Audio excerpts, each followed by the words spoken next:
Hello, Pop Consumer Society. We're back. Can we have lunch now?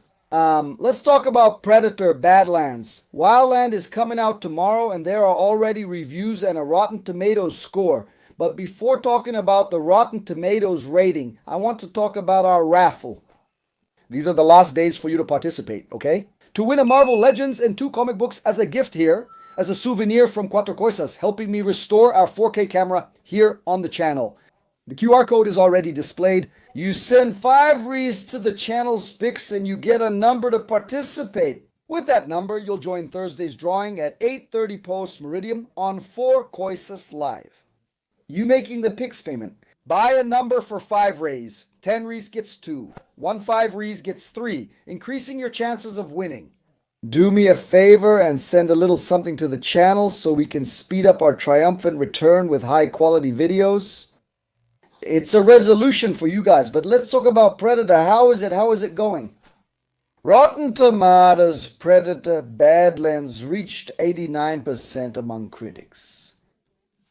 Huh? That's a really good number. Really good, because it's the kind of movie that has that more commercial twist.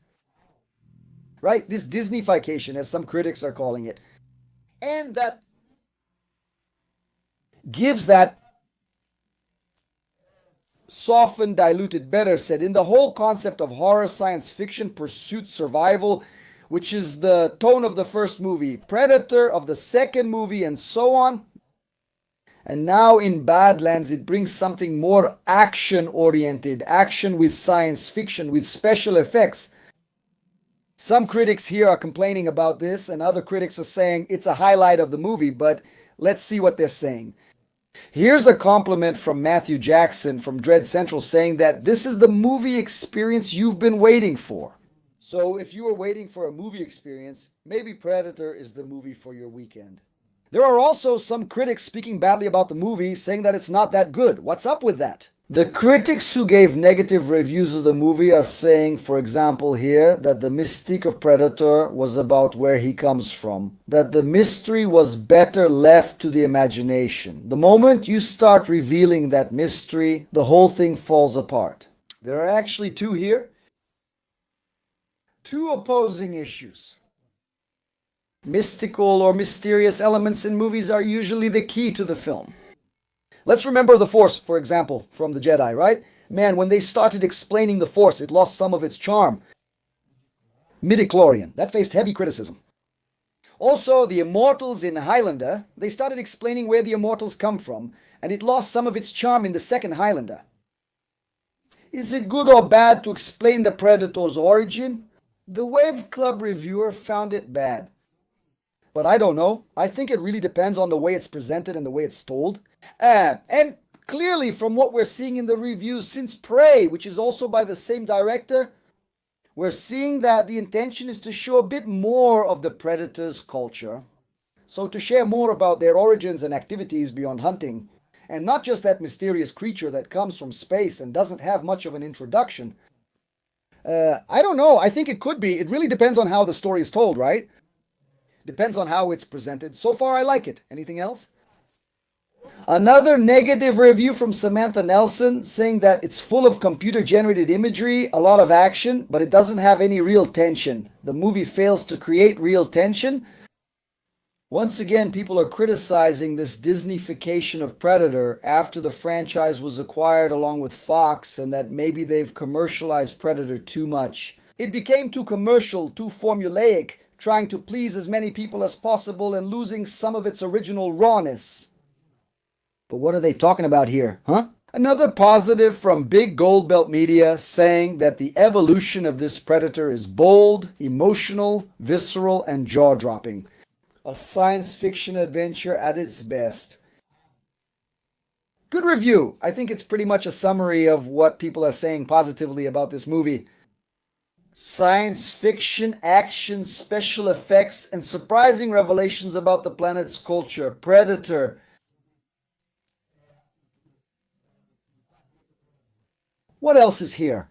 They're quoting Courtney Jackson from CNET saying that Trachtenberg, who's the director, delivers high energy. A story about an underdog that marries with the Predator's brutal tactics. And from this reflective point of view, does this story bring an unpredictable element for a science fiction movie set in this universe? Very good. Here, too, there's something that's been repeated a lot, that it's a movie about an underdog, about someone who's underestimated. It seems that this predator in the movie, this main character, is an exile. He's being punished. He was punished. And he's not a predator at his peak. He's a predator trying to prove himself. And so there's this whole classic story from American cinema of the guy who's rejected, who's underestimated. He has a glorious destiny and learns to grow. And then there's a relationship that makes him rise in his expectations as a hero. The hero's journey, in its most classic form, is now also focused on the predator. Karina Edelgard from Heaven of Horror saying here that it's the classic hero's journey, which I mentioned, and that the hero is the predator. This time it's a different focus, and she loved it. Before that, if it weren't for this, I would rather watch the old movies. It's that classic saying, right? If you don't like this new take on Predator, the old movies haven't been erased. They're still there, you just have to pick them up and watch. And finally, Grace Randolph, who shared her review with us. Disney is doing a great job with its Fox franchises, and Predator might be the best of them. Ellie Fanning stands out in the movie. But what about the newcomer Demetrius Susher Kolomanteg, that's the actor's name, who plays the Predator as Dick? And Dan Tuncherberg delivers a very fun science fiction fantasy. So I think that's it.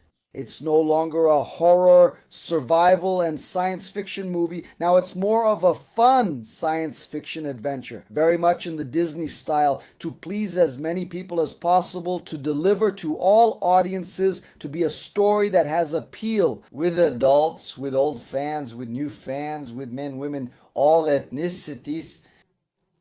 Disney always aims to boost movie profits, not just for that reason, but also for others. Predator is expected to make $35-45 million at the box office during its first weekend.